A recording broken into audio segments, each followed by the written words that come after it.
ఇంకోటి విద్యుత్ శాఖలో ఈరోజు చాలా బాధ కలిగే అంశం ఏంటంటే తమ ఆంధ్ర అధికారులతో నింపేస్తున్నారు. తెలంగాణ ఉద్యమం జరిగిందే, తెలంగాణ నీళ్లు మనకు, తెలంగాణ నిధులు మనకు, తెలంగాణ ఉద్యోగాలు మనకు.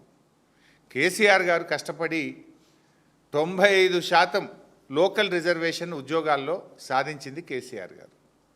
కానీ ఇలా కాంగ్రెస్ ప్రభుత్వం వచ్చినాక అత్యంత కీలకమైనటువంటి పోస్టులలో ఈ విద్యుత్ విభాగంలో మొత్తం ఆంధ్ర అధికారులను నింపుతూ ఉన్నారు. నేను మచ్చుకు కొన్ని మీ ద్వారా ప్రజల ముందు పెట్టాలనుకుంటున్నాను. ఓన్లీ విద్యుత్ శాఖని, ఇంకా చాలా శాఖలలో చాలా ఉన్నారు. అసలు ఈ ప్రభుత్వం తెలంగాణ ప్రభుత్వం నడుపుతుందా, వెనక నుండి ఆంధ్ర ప్రభుత్వం నడుపుతుందా అని అనుమానాలు కలుగుతూ ఉన్నాయి వీళ్ళ అపాయింట్మెంట్లు చూస్తూ ఉంటే. వరుసబెట్టి ఆంధ్ర ప్రాంతానికి చెందిన వారిని అత్యంత కీలకమైన విభాగాల్లో ఇవాళ విద్యుత్ శాఖలో అపాయింట్ చేసినారు. ఇవాళ జెన్కో డైరెక్టర్, ఎంతోమంది అనుభవం ఉన్న వాళ్ళు తెలంగాణ బిడ్డలు ఉన్నారు. జెన్కోలో ఈ హైడల్ అండ్ థర్మల్ ప్రాజెక్టుల నిర్మాణము, నిర్వహణ ఎవరికి ఇస్తారు? జనరల్గా తెలంగాణ బిడ్డలు ఎవరన్నా జెన్కోలో పనిచేసే వాళ్ళకు, అంటే ప్రాజెక్టులు కట్టేటప్పుడు కానీ ప్రాజెక్టుల నిర్వహణలో ఉన్నటువంటి అనుభవజ్ఞులైన ఇంజనీర్లను తీసుకోవాలి. వీళ్ళు ఎవరిని తీసుకున్నారు?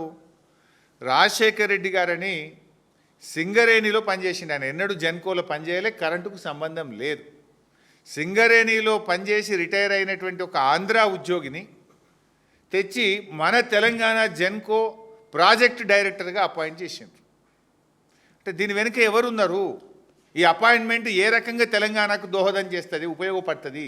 ఆయన ఏమైనా నిష్ణాతుడా అంటే కరెంటు డిపార్ట్మెంట్లో ఎన్నడూ పనిచేసింది సింగరేణిలో రిటైర్ అయ్యింది. ఆయనని తెచ్చి హైడల్ అండ్ జెన్కో ప్రాజెక్టు నిర్మాణానికి ఈ రాష్ట్రానికి డైరెక్టర్గా అపాయింట్ చేసిండ్రు. ఇది కీలకమైనటువంటి పదవుల్లో అనుభవం లేని పక్క రాష్ట్ర అధికారులను నియమించడం అంటే ఇది తెలంగాణ విద్యుత్ ఇంజనీర్లను, తెలంగాణ ఉద్యోగులను అవమానపరచడం. అట్లే జెన్కోలో ఇదైతే ఇంకా చాలా, నేను కూడా ప్రత్యక్ష సాక్షిని ఆ రోజు ఉద్యమంలో. చాలాసార్లు మీరు కూడా వచ్చిండ్రు, విద్యుత్ భవన్ దగ్గర ధర్నాలు చేసినాం మనం చాలాసార్లు. జెన్కోలో కుమార్ రాజా, ఈయన సమైక్యవాది. ఆనాడు విద్యుత్తు రంగ కార్మికులు పెద్ద ఎత్తున ఉద్యమం చేసేవాళ్ళు తెలంగాణ కోసం. చేసేటప్పుడు ఒకసారి విద్యుత్ భవన్ దగ్గర మేము కూడా పోయినాం, ధర్నాలు చేస్తుండే. అప్పుడు ఈయన కుమార్ రాజా ఆనాడు మన ఉద్యోగులను అవమానపరిచేవాడు. ఆనాడు మన ఉద్యోగులను హెకిల్ చేసినాడు. ఏం తెలంగాణ వస్తుందా, నువ్వేం తెలంగాణ అని హెకిల్ చేస్తూ అవమానపరిస్తే గాయపడ్డ తెలంగాణ విద్యుత్ ఉద్యోగుల హృదయం గాయపడి ఆ రోజు ఈయనను తరిమి కొట్టింది. జలసౌదలో తెలంగాణ ఉద్యమాన్ని అవమానపరిస్తే ఎక్కడొస్తుంది తెలంగాణ, రానే రాదు అని మన తెలంగాణ ప్రజలను, ఉద్యమాన్ని, త్యాగాలను అవమానపరిచే విధంగా మాట్లాడినటువంటి కుమార్ రాజాను తెలంగాణ విద్యుత్ జేఏసీ ఆ రోజు తరిమి కొట్టింది. ఆనాడు తెలంగాణ ఉద్యమకారుల చేతుల్లో తరమబడినటువంటి కుమార్ రాజాను తెచ్చి ఇవాళ విద్యుత్ ఉద్యోగుల మీద డైరెక్టర్గా పెట్టారు జెన్కోలో. ఇది ఉద్యమకారులను అవమానపరచడం కాదా? విద్యుత్ ఉద్యోగులను అవమానపరచడం కాదా? తెలంగాణ ద్రోహిని తెచ్చి తెలంగాణలో కూడా నౌకరిస్తాడా మిస్టర్? అంటే ఇక గురువే అట్లున్నాడు కనుక శిష్యులు కూడా గట్లే వేస్తారు. రేవంత్ రెడ్డి ఖుద్దు ద్రోహే కదా. రైఫిల్ రెడ్డి తుపాకీ పట్టుకొని బయలుదేరినాడు తెలంగాణ ఉద్యమకారుల మీద. ఇక గురువు ద్రోహి ఉన్నాడు కనుక ఇవాళ అపాయింట్మెంట్లు కూడా ద్రోహులకే దక్కుతున్నాయి, తెలంగాణ ద్రోహులకు దక్కుతున్నాయి ఈరోజు.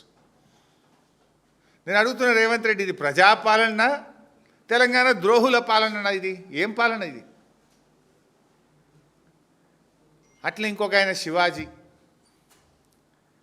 ఈయన మధ్యప్రదేశ్లో మైనింగ్ ఇంజనీర్గా పనిచేసింది. ఈయన మధ్యప్రదేశ్లో ఆంధ్ర ప్రాంత ఉద్యోగి.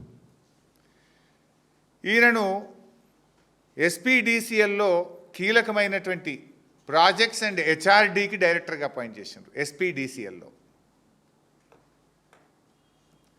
ఇవాళ ఎస్పీడీసీఎల్లో ఈ శివాజీ గారిని ప్రాజెక్ట్స్ అండ్ హెచ్ఆర్డీకి డైరెక్టర్గా అపాయింట్ చేసిండ్రు. ఈయనకు విద్యుత్తు మీద కనీస అవగాహన లేని వ్యక్తి, సాంకేతిక నైపుణ్యం లేదు, పనిచేసింది మధ్యప్రదేశ్లో, పనిచేసింది కోల్ మైన్స్లో.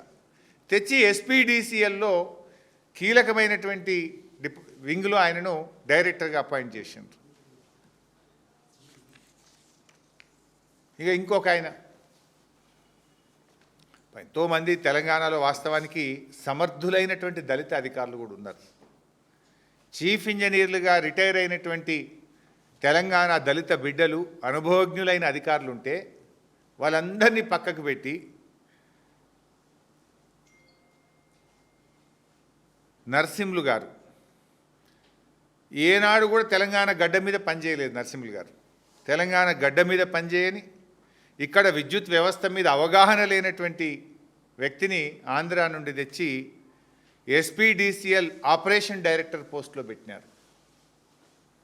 ఇది ఎవరి కోసం పెట్టినట్టు, ఎవరు చెప్తే పెట్టినట్టు? ఇది తెలంగాణ జాతి ఆత్మగౌరవాన్ని దెబ్బతీయడం కాదా?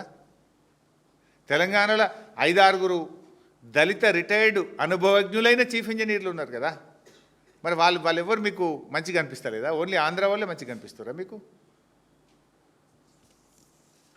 అట్లే ఇంక చాలా ఉన్నారు. ఒకటి రెండు చెప్తేగా, REDCO an important organisation, renewable energy. జనరల్గా గతంలో దీనికి ఒక ఐఏఎస్ ఆఫీసర్ను లేదా ఒక మంచి టెక్నోక్రాట్ను, అనుభవజ్ఞులైనటువంటి ఒక టెక్నోక్రాట్ను రెడ్కోకు సీఎండీగా మనం పెట్టుకునేటువంటి వాళ్ళం.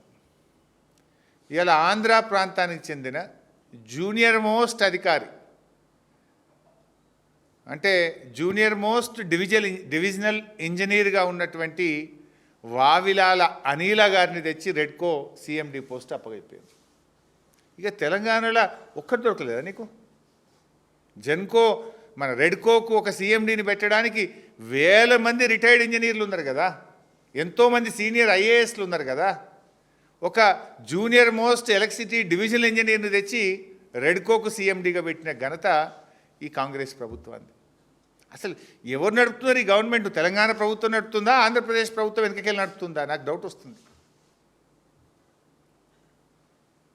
అసలు ఈ చర్యతోని తెలంగాణలోని సీనియర్ ఇంజనీర్లు, రిటైర్డ్ ఎస్సీలు, సిఈలు, విద్యుత్ ఉద్యోగులందరూ కూడా ఏంది అసలు మేము ఎవరం పనికిరామా, ఈ ప్రభుత్వం పక్క రాష్ట్రంకి వెళ్ళి తెచ్చి రెడ్కో సీఎండీ పెట్టుడేందని ముక్కు మీద వేలేసుకున్నారు, చాలా బాధపడుతున్నారు. అనేక సందర్భాల్లో మేము కలిసినప్పుడు మా దృష్టికి తీసుకొస్తూ ఉన్నారు, తమ బాధను మా దృష్టికి తీసుకొస్తూ ఉన్నారు.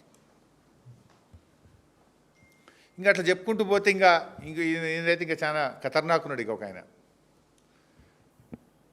విపరీతమైన అవినీతి ఆరోపణలు ఎదుర్కొని గతంలో ఏసీబీ రైడ్లో ఉన్నటువంటి వ్యక్తి, ఆంధ్ర ప్రాంతానికి చెందినటువంటి వ్యక్తిని తెచ్చి మొత్తం రాష్ట్రానికి హెడ్ చీఫ్ ఎలక్ట్రికల్ ఇన్స్పెక్టర్ పోస్ట్ని అప్పచెప్పారు. అత్యంత కీలకమైన పోస్టు చీఫ్ ఎలక్ట్రికల్ ఇన్స్పెక్టర్ పోస్ట్ను ఈ నందకుమార్ గారికి అప్పచెప్పినారు. అసలు పేపర్లలో అయితే ఆయన మీద పుంఖాను వార్తలు వచ్చినాయి. ట్రాన్స్ఫర్కి ఒక రేటు, పోస్టింగ్కి ఒక రేటు, పర్మిషన్ రావాలంటే ఒక రేటు, నెలల తరబడి ఫైళ్ళు పెండింగు, పైసలు ఇస్తే కానీ లంచం ఇస్తే కానీ ఫైలు కదలదని నేనే ఒక 20 సార్లు 20 పేపర్లు అన్ని పేపర్లను చదివిన ఆయన గురించి. తెలంగాణలో చీఫ్ ఎలక్ట్రికల్ ఇన్స్పెక్టర్ పోస్టుకు మీకు ఒకరు దొరకలేరా మీకు? అవినీతిపరుడుగా ముద్రపడి ఏసీబీ రైడ్లో ఉన్న ఆంధ్ర ప్రాంతానికి చెందిన వ్యక్తే దొరికిండు రేవంత్ రెడ్డి గారు మీకు.